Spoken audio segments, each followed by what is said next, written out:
Revelan grabaciones de la diligencia en la que se absuelve de narcotráfico a la esposa del fiscal Moreno.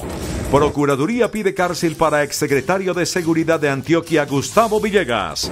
Cae banda de despojo de tierras. Concejal de Turbo dentro de los detenidos. Redada nacional contra bandas dedicadas al hurto. 260 capturados. Las FARC tienen 10.015 integrantes según censo socioeconómico. En libertad condicional, exsecretario de la Presidencia Bernardo Moreno. Gobierno autoriza alza de 41 pesos en galón de gasolina. Rescatan barco que quedó a la deriva en Puerto de Barranquilla. Con 5 caras nuevas, Santa Fe ultima detalles para su debut ante Nacional.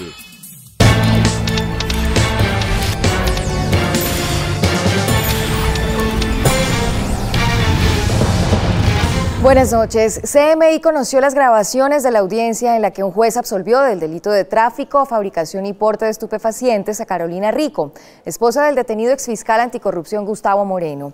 En la diligencia, el juez llamó la atención de la Fiscalía por cambiar su posición frente a la acusación que adelantaba contra la señora Rico. En medio de la diligencia de lectura de fallo contra Carolina Rico, quien se enfrentaba a un proceso por tráfico, fabricación o porte de estupefacientes, el juez hizo el recuento de los hechos. Se disponía a abordar un vuelo con destino a París y en una revisión de rutina, agentes de la Policía Nacional solicitaron inspeccionar su equipaje de mano, en el cual encontraron camuflado en las paredes internas y externas del mismo una sustancia sólida que al ser sometida a la prueba del PIPH arrojó resultado positivo para cocaína. Sin embargo, la teoría del exfiscal anticorrupción Gustavo Moreno, esposo de Carolina Rico y quien fungía en ese entonces como abogado, ganó el caso. Él logró demostrar que la maleta con droga le pertenecía a la abuela de la acusada, la cual ya había fallecido. La persona que entregó el alijo, entregó el maletín, es una persona que desafortunadamente descansa en paz. Por esta razón, el juez 14 penal del circuito con función de conocimiento le llamó la atención a la Fiscalía y le dijo que muy a pesar de solicitar la sentencia condenatoria, en el escenario probatorio aceptó una duda razonable, por lo que decidió absolver a Carolina de los hechos. Y se torna un poco ambivalente que de un lado se pida una sentencia condenatoria y de otro se admita la existencia de la configuración de una duda razonable. La diligencia, que se adelantó en abril del 2014, duró 53 minutos y terminó con el archivo del caso de la esposa del cuestionado fiscal Moreno, capturado por corrupción. En las últimas horas, la Procuraduría pidió medida de aseguramiento contra el exsecretario de Seguridad de la ciudad de Medellín, Gustavo Villegas, quien es señalado de presuntos vínculos con la organización criminal de la oficina. Sin embargo, la diligencia fue suspendida por la presencia de un paquete sospechoso que resultó ser una falsa alarma. La audiencia contra el exsecretario de Seguridad de Medellín, Gustavo Villegas Restrepo, se reinició con la intervención del delegado de la Procuraduría Nacional. De todas maneras, los favores que pedía el doctor Gustavo Villegas, como recuperarle carros robados, tanto de su propiedad como de la alcaldía, además de favores que pedía para capturar de personas que infringían la ley, como es el caso de los 2 teteros que aparecen en un video de YouTube, donde están robando un carro blanco, mandó a pedir el favor explícito con Mariano, que se le entregara a esas personas a la policía. La Procuraduría solicitó medida de aseguramiento intramural contra el exsecretario de Seguridad de Medellín y el contratista de la alcaldía, Mariano Sea Ospina. Y siendo este tipo de delito de competencia de los señores jueces penales del circuito especializados, dada la gravedad del mismo, por disposición legal, la única medida de aseguramiento que procede es la detención preventiva intramural. Por una falsa alarma de bomba en el edificio de la Alcaldía de Medellín, que produjo la evacuación del centro administrativo y el Palacio de Justicia, se suspendió la audiencia contra Villegas Restrepo, la cual se reanudará este viernes. Y hace unas horas la policía desmanteló una poderosa organización que se dedicaba al despojo de tierras en Antioquia. El jefe de la estructura es, según las autoridades, un concejal de Turbo. La Dirección de Carabineros de la Policía Nacional desarticuló una estructura criminal dedicada al despojo de tierras que era liderada presuntamente por Sergio Narváez Tapias, un concejal del municipio de Turbo en Antioquia. Él, según investigadores del caso, era el encargado de seleccionar los predios con mayor valor comercial para sus actividades ilícitas. Estos terrenos tenían o poseían un precio aproximadamente entre 80 a 100 millones, pero a raíz de estas infraestructuras estos precios se triplicaron. Es decir, que estaban haciendo una afectación de lo que pretendían despojar de más de 50.000 millones de pesos. Según la investigación, los predios habrían sido adjudicados por el Incoder entre 1979 y 1984 a campesinos víctimas del conflicto armado en medio de un proceso de restitución de tierras. Sin embargo, el valor comercial de los terrenos había aumentado en un 100% por las nuevas vías construidas. Por esta razón, la organización criminal centraba sus ojos en ellas. A través de amenazas y ocasionalmente haciéndose pasar por grupos organizados de la región, amenazaban a estas personas para que abandonaran estos terrenos o los vendieran a unos precios mucho más bajos y sin ningún tipo de reproche. Los miembros de la organización deberán responder por los delitos de constreñimiento, amenazas y concierto para delinquir. Sin embargo, CMI conoció que el concejal capturado no fue cobijado con medida de aseguramiento y seguirá vinculado al proceso en libertad. La Fiscalía dice tener pruebas contundentes sobre las irregularidades en el Hospital La María en la ciudad de Medellín, donde presuntamente eran practicadas cirugías sin el pleno de los requisitos legales. El Contralor de Antioquia, Sergio Zuluaga, capturado por estos hechos, deberá responder por un presunto caso de prevaricato. La Fiscalía imputó cargos por peculado por apropiación y prevaricato por omisión al Contralor de Antioquia, Sergio Zuluaga, y al exdirector del Hospital La María, William Marulanda, investigados por el cartel de cirugías plásticas en ese centro asistencial de Medellín. Y hacen un procedimiento que paga 1 millón de pesos, donde ese procedimiento puede valer en la calle 10 millones de pesos, como un favor para no ver la corrupción. Al proceso también fueron vinculados el subdirector del Hospital La María, Diego Ceballos, el coordinador financiero Roberto Suescún y una hermana del gerente. Yurani, que trabajaba en la Fiscalía General, que entra por motivo de consulta, hernia umbilical, o sea, una hernia en el ombligo, y terminan haciéndole cirugía de prótesis de mama, liposucción y lipotransferencia. Por estos mismos hechos, la ex auditora general de la Nación, hermana del exgerente del hospital, se presentó ante la Fiscalía. Me presenté con mi abogado y el abogado me dice que no tiene nada en mi contra, que no entiende pues por qué estoy ahí. Algunos diputados pidieron la renuncia del Contralor de Antioquia, quien tendría en su contra otras denuncias tanto en Procuraduría como en Fiscalía. Aquí hay otras cosas más graves como la falsificación de títulos, la falsificación de documentos, la alteración de experiencia laboral, el cobro de licencias remuneradas, que después las pagó pero después de que hicimos la denuncia. Según la auditoría forense que hizo la Supersalud en el Hospital La María, fue evidenciado 35 hallazgos de corrupción, entre ellos procedimientos estéticos a particulares. Las autoridades adelantaron una redada contra diversas organizaciones en todo el país dedicadas al hurto. 260 personas vinculadas a 38 organizaciones en 18 departamentos fueron capturadas.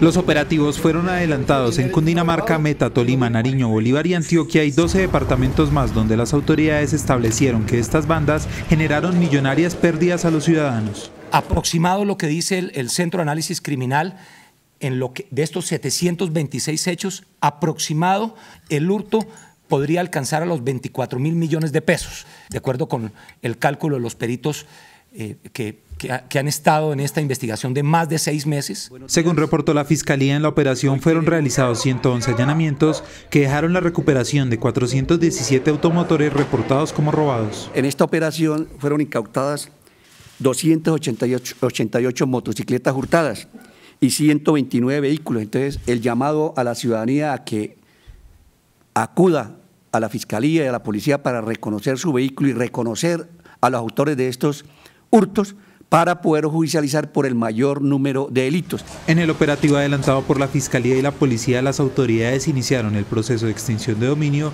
sobre 89 bienes avaluados en 11.800 millones de pesos. Estos bienes eran dedicados principalmente a la ejecución de estas actividades ilícitas, bien sea a la venta de los elementos hurtados. Por eso es que se hace desde la Fiscalía General de la Nación un llamado de atención a los titulares del derecho de dominio de de los locales comerciales y de aquellos bienes para que estén pendientes de sus bienes. De acuerdo con la investigación de las autoridades, los activos embargados están representados en 55 casas, 11 locales, 16 establecimientos comerciales, 4 automóviles y una finca. La Universidad Nacional de Colombia reveló el censo socioeconómico de la guerrilla de las FARC. 10.015 integrantes tiene esa agrupación, de los cuales el 55% hacían parte de las filas armadas. El 29% conformaban las redes de milicias y el 16% restante están en la cárcel. El 67% de los guerrilleros son hombres y el 33% mujeres. De las 2.267 mujeres, 168 están embarazadas. El 66% de los guerrilleros estaban en el campo y no tienen una vivienda a donde ir después de la entrega de armas. 3.305 tienen limitaciones físicas, la mayoría para ver de lejos y cumplir con las tareas diarias por riesgos cardíacos. Con este censo elaborado por la Universidad Nacional, el gobierno y las FARC deben acelerar la atención social a los guerrilleros. Lo que hay en cuanto a la oferta institucional es nada. Podríamos colocarla en el contexto de la incertidumbre de la comunidad guerrillera en proceso de reincorporación. El gobierno advirtió que esto será a mediano plazo y que hay dificultades fiscales. Esto no es simplemente soplar y hacer botellas. Tenemos que hacer un proceso en conjunto, FARC y gobierno, que nos asegure transformaciones profundas de hombres y mujeres que hicieron parte de las FARC. El estudio también reveló que en las FARC hay 54 venezolanos, 16 ecuatorianos y 8 brasileros. Unos 1.200 guerrilleros de las FARC y 403 militares han recuperado la libertad en la Jurisdicción Especial de Paz. Sin embargo, desde las dos partes denuncian demoras en los trámites ante los jueces de ejecución de penas para continuar con la salida de las cárceles de unas 4.000 personas que hicieron parte del conflicto. Unos 1.200 guerrilleros de las FARC ya fueron beneficiados con la libertad anticipada tras firmar el compromiso de acogerse a la JEP. Sin embargo, la guerrilla considera que el gobierno y los jueces tienen trabado ese proceso y por eso no han salido los 2.000 que permanecen en fila. Falta voluntad política por parte del gobierno nacional para el cumplimiento de la ley de amnistía e indulto. En esta cárcel quedan 119 guerrilleros que los acompañamos en la huelga de hambre que están haciendo. Hemos dicho abiertamente al gobierno nacional que si no cumple o no hay voluntad política, podríamos también apoyar una huelga de hambre generalizada en todas las zonas y puntos para que salgan nuestros presos políticos. De la fuerza pública han salido 403. El ministro de Defensa espera que en las próximas semanas siga aumentando el número de los que se han beneficiado con la justicia especial. Es un problema de trámite, falta de personal en la Secretaría General, es falta de decisión en la administración de tener más auxiliares, más jueces viendo eso, pero eso irá viniendo y yo creo que en el curso de este año tendremos un funcionamiento pleno de la justicia. 1.800 integrantes de las fuerzas militares y la policía firmaron el compromiso para acogerse a la justicia especial y están esperando su libertad. Las autoridades hallaron en el departamento de Caquetá una caleta en el que los grupos disidentes de las FARC escondían abundante munición y explosivos. Una caleta que, según las autoridades, pertenece a disidentes FARC, fue hallada en zona rural de San Vicente del Caguán con material de guerra. Localizamos una caleta de las disidencias del 7º Frente de las FARC, donde encontramos más de 8.000 cartuchos que ya iban a ser repartidos a los diferentes guerrilleros de estas disidencias. 10 artefactos explosivos y 400 metros de cordón detonante. Según el alto oficial, hay otras 10 caletas de la guerrilla de las FARC que por información de la ONU y el gobierno deberá extraer el Ejército Nacional. Con información de la ONU hemos sacado 5 caletas. Tenemos previsto 10 más, de las cuales se cumple un protocolo donde nosotros prestamos una seguridad. La Fuerza de Tarea Conjunta Omega sigue realizando estos operativos en Caquetá, Guaviare y Meta. El ministro del Interior, Guillermo Rivera, propuso hoy a las comunidades sociales, económicas y políticas que apoyan el proceso de paz que salgan a las calles a defender los acuerdos con las FARC, porque según dijo, todavía están en peligro ante los ataques que reciben en forma constante por parte de las fuerzas reaccionarias. Durante una reunión con organizaciones sociales para analizar el avance en la aplicación de los acuerdos de paz, el ministro del Interior, Guillermo Rivera, convocó a la sociedad civil a que salga a las calles para defender la solución política al conflicto. Este segundo semestre es definitivo. Tenemos que lograr en este segundo semestre un avance tal de la implementación normativa del acuerdo de paz que nadie pueda atreverse siquiera a insinuar echar atrás este acuerdo de paz.